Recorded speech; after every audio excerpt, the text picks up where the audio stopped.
अगर आप बिगनर हैं और आपको 2026 में सीवी डिज़ाइन करना नहीं आता तो ये वीडियो आपके लिए है। आज की इस वीडियो में हम सीखेंगे कि 2026 में वर्ड में एक बेसिक सीवी को किस तरह से डिज़ाइन किया जाता है।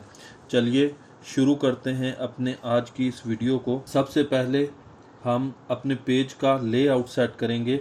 लेआउट को सेट करने के लिए हम लेआउट की टैब पर क्लिक करेंगे और यहाँ से हम अपने पेज का मार्जिन नैरो पर सेट करेंगे, क्योंकि डिज़ाइनिंग में नैरो मार्जिन यूज़ होता है, लेकिन अगर हम कुछ टाइप कर रहे हों तो हम यहाँ पर नॉर्मल मार्जिन भी यूज़ कर सकते हैं। सबसे पहले लेफ़्ट साइड पर हम अपना नाम टाइप करेंगे, इसको दोबारा से सेलेक्ट करें और यहाँ से फ़ॉन्ट साइज़ इसका थोड़ा सा बड़ा कर दें, और अगर इसको बोल्ड भी करना चाहें तो बोल्ड कर दें, और यहाँ से हम इस पर वर्ड आर्ट भी अप्लाई कर सकते हैं। उसके बाद दोबारा से हम आगे क्लिक करते हैं। नेम के बाद हम अपना कॉन्टैक्ट नंबर यहाँ पर टाइप करेंगे।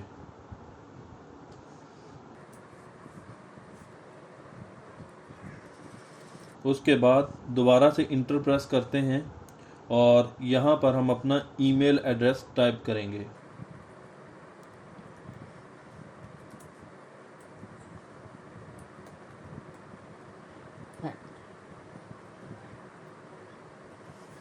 उसके बाद हम यहाँ पर बॉटम बॉर्डर को अप्लाई करेंगे। बॉटम बॉर्डर को अप्लाई करने के लिए हम बॉर्डर के ऊपर क्लिक करेंगे और यहाँ से हम बॉटम बॉर्डर को सेलेक्ट कर लेंगे, या फिर हम बॉर्डर और शेडिंग के ऑप्शन पर क्लिक करेंगे। यहाँ से हम बॉर्डर का स्टाइल सेलेक्ट करेंगे और उसके बाद टॉप और लेफ़्ट और राइट वाला बॉर्डर हम रिमूव कर देंगे और यहाँ से ओके कर देंगे। तो यहाँ पर हमारे पास सीवी में बॉटम बॉर्डर अप्लाई हो चुका है। उसके बाद इस बॉर्डर के बाद हम डबल क्लिक करेंगे और यहाँ पर हम टाइप करेंगे ऑब्जेक्टिव,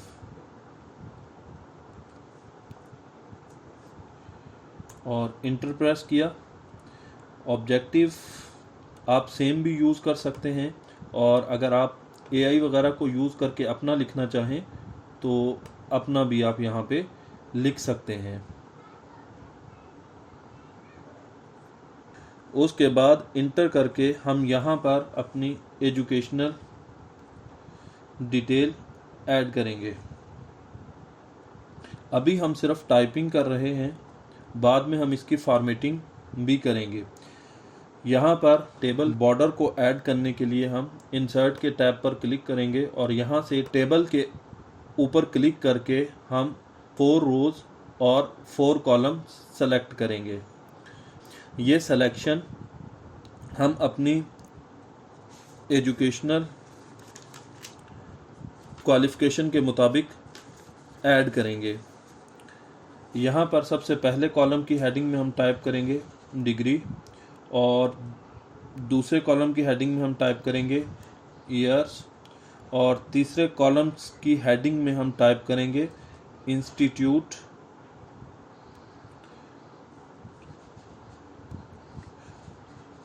और चौथे कॉलम की हेडिंग में हम टाइप करेंगे ग्रेड।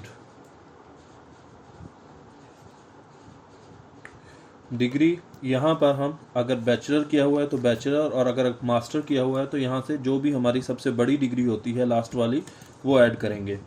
जिस तरह के मैं यहाँ पर बीएससी ऐड कर रहा हूँ। उसके बाद ईयर 2014।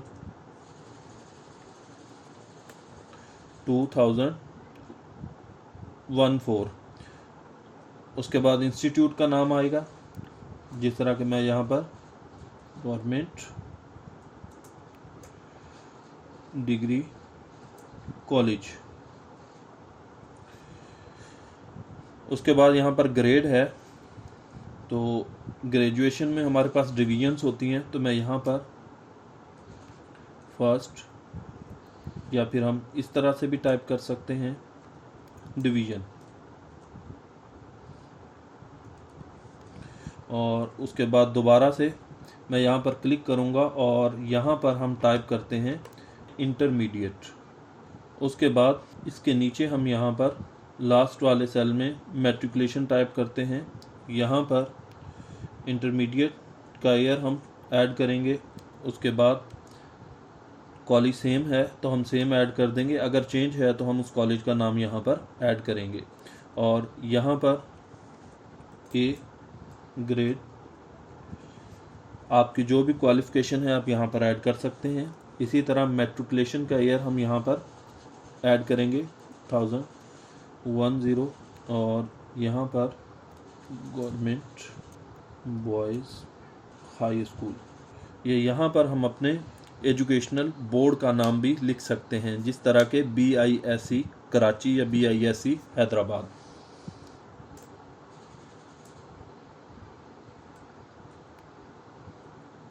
उसके बाद हम टेबल से बाहर यहाँ पर क्लिक करेंगे और इंटर प्रेस करेंगे ताकि थोड़ा सा स्पेस आ जाए।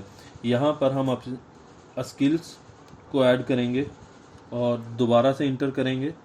और स्किल आप अगर तो आप एक जर्नल CV बना रहे हैं तो आप ये सेम कॉपी कर सकते हैं, और अगर आपके पास अपनी स्किल्स मौजूद हैं लिखी हुई तो आप उस टेक्स्ट को भी यहाँ पर यूज़ कर सकते हैं।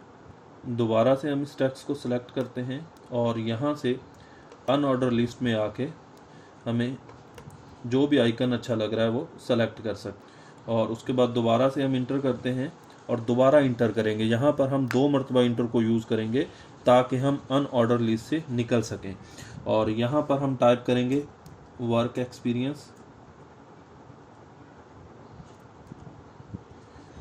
और उसके बाद हम दोबारा से इंटर करते हैं। और वर्किंग एक्सपीरियंस भी अगर आप लोगों के पास मौजूद है तो आप लिख सकते हैं, वरना आप इस सेम टेक्स्ट को भी कॉपी कर सकते हैं। क्योंकि मैंने ये एक जर्नल CV के लिए टाइप किया हुआ है तो आप इसको भी यूज़ कर सकते हैं। दोबारा से हम इस टेक्स्ट को सिलेक्ट करेंगे और यहाँ से दोबारा से हम अनऑर्डर लिस्ट में आके जो भी आइकन हमें अच्छा लग रहा है हम उसके ऊपर क्लिक कर सकते हैं। उसके बाद दोबारा से मैं इंटर कर रहा हूँ, बल्कि 2 मरतबा इंटर करूँगा ताकि हम अनऑर्डर लिस्ट से निकल सकें। और यहाँ पर हम पर्सनल इंफॉर्मेशन ऐड करेंगे।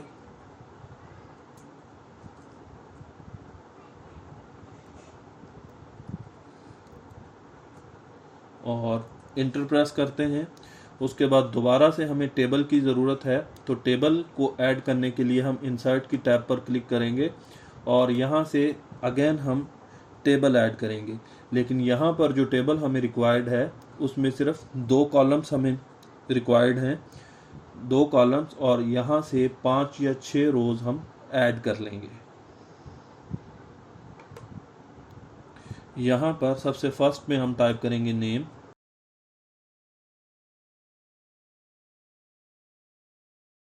उसके बाद फादर नेम,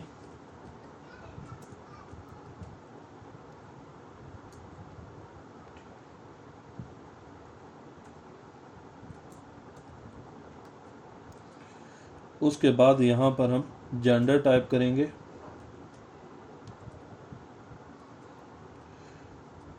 उसके बाद हम यहाँ पर CNIC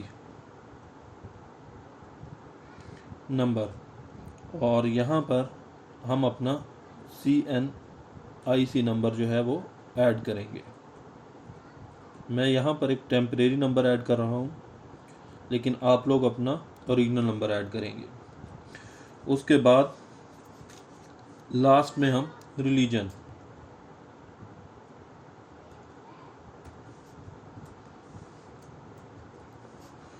और उसके बाद दोबारा से हम टेबल स्टाइल पर क्लिक करके यहाँ से अगर हम इसका बॉर्डर हाइड करना चाह रहे हैं तो हम ये वाला स्टाइल सेलेक्ट कर लेंगे, और अगर आप टेबल को रीसाइज करना चाह रहे हैं तो यहाँ से हम रीसाइज भी कर सकते हैं, और अगर हम टेबल को मूव करना चाह रहे हैं तो इन एरोज़ वाले निशान पर क्लिक करके हम इसे मूव भी कर सकते हैं। उसके बाद दोबारा से टेबल के बाहर हम डबल क्लिक करते हैं और यहाँ पर हम टाइप करेंगे रेफरेंस,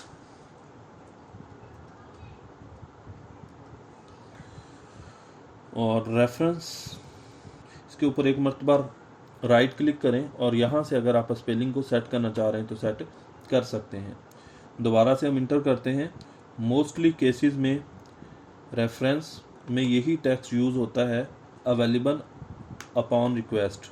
लेकिन अगर आप यहाँ पर आपके पास रेफरेंस मौजूद है और आप रेफरेंस ऐड करना चाह रहे हैं तो आप यहाँ पर ओरिजिनल रेफरेंस भी ऐड कर सकते हैं।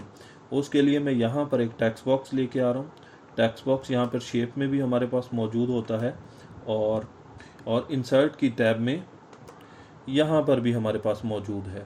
अगर आपके पास रेफरेंस मौजूद है तो आप इस सेम पैटर्न को यूज़ करके यहाँ पर ओरिजिनल रेफरेंस भी यूज़ कर सकते हैं। अब अपनी सीवी की फॉर्मेटिंग को स्टार्ट करते हैं। यहाँ पर शेप के ऊपर क्लिक करके हम अपनी पिक्चर को इंसर्ट करने के लिए एक शेप ऐड करेंगे ताकि पिक्चर को कंट्रोल करना हमारे लिए आसान हो। और यहाँ पर शेप फॉर्मेट के अंदर आकर शेप फिल में आकर हम यहाँ से पिक्चर के ऊपर क्लिक करेंगे। तो यहाँ पर हम पिक्चर पर क्लिक करते हैं और यहाँ पर पिक्चर ऐड हो चुकी है। और अगर इसका बॉर्डर हाइड करना चाहें तो यहाँ पे शेप आउटलाइन पे क्लिक करके हम यहाँ से नो आउटलाइन को सेलेक्ट करेंगे। उसके बाद यहाँ पर अगर इस तरह की कोई ब्लू, ग्रीन या रेड लाइन आ रही है तो आप यहाँ पर राइट क्लिक करके आप इसको इग्नोर वंस भी कर सकते। और उसके बाद ऑब्जेक्टिव को हम सेलेक्ट करेंगे, दोबारा से थोड़ा सा इसका फॉन्ट साइज बड़ा करेंगे और यहाँ से इसको बोल्ड भी करेंगे और शेडिंग में आके हम इसको कोई बैकग्राउंड अप्लाई कर देंगे। इसको सेलेक्ट करके फॉर्मेट पेंटर पे क्लिक करूँगा और यही सेम हेडिंग में एजुकेशन पर भी अप्लाई करना चाहता हूँ। यही सेम फॉर्मेटिंग और स्टाइल में एजुकेशन पर भी अप्लाई करना चाहता हूँ। तो मैंने फॉर्मेट पेंटर अप्लाई किया और इसी तरह दोबारा से मैं फॉर्मेट पेंटर पे क्लिक करता हूँ और यही फॉर्मेट में स्किल के ऊपर भी अप्लाई कर रहा हूँ। और दोबारा से हम फॉर्मेट पेंटर को यूज़ करते हैं और यही स्टाइल जो है हम वर्किंग एक्सपीरियंस के ऊपर भी अप्लाई कर सकते हैं। और दोबारा से हम फॉर्मेट पेंटर पे क्लिक करते हैं। पर्सनल इंफॉर्मेशन के ऊपर भी हमने यही स्टाइल अप्लाई किया। फॉर्मेट पेंटर पे हमने क्लिक किया और रेफरेंस के ऊपर भी हमने सेम स्टाइल जो है वो अप्लाई कर दिया। उसके बाद अगर आप इस टेक्स्ट बॉक्स पे क्लिक करके इसका बॉर्डर भी हाइड करना चाह रहे हैं तो यहाँ से शेप फॉर्मेट में आके नो आउटलाइन पर क्लिक करें। इसका बॉर्डर भी यहाँ से हम हाइड कर सकते हैं। तो सीवी की डिज़ाइनिंग हमारी कंप्लीट हो चुकी है। मैं इस पेज को थोड़ा सा जूम आउट करता हूँ ताकि हमें फुल सीवी हमारी नज़र आए। और यहाँ पर व्यू पे क्लिक करके मैं तो ये एक बिल्कुल बेसिक सी सीवी या लेआउट किस तरह से हम बना सकते हैं आज की इस वीडियो में हमने सीखा। हम अपने आने वाले वीडियो लेक्चर में एडवांस सीवी डिज़ाइन और बहुत सारे लेआउट्स को कवर करेंगे। अगर वीडियो अच्छी लगी तो इस वीडियो को लाइक करें और चैनल को सब्सक्राइब करें।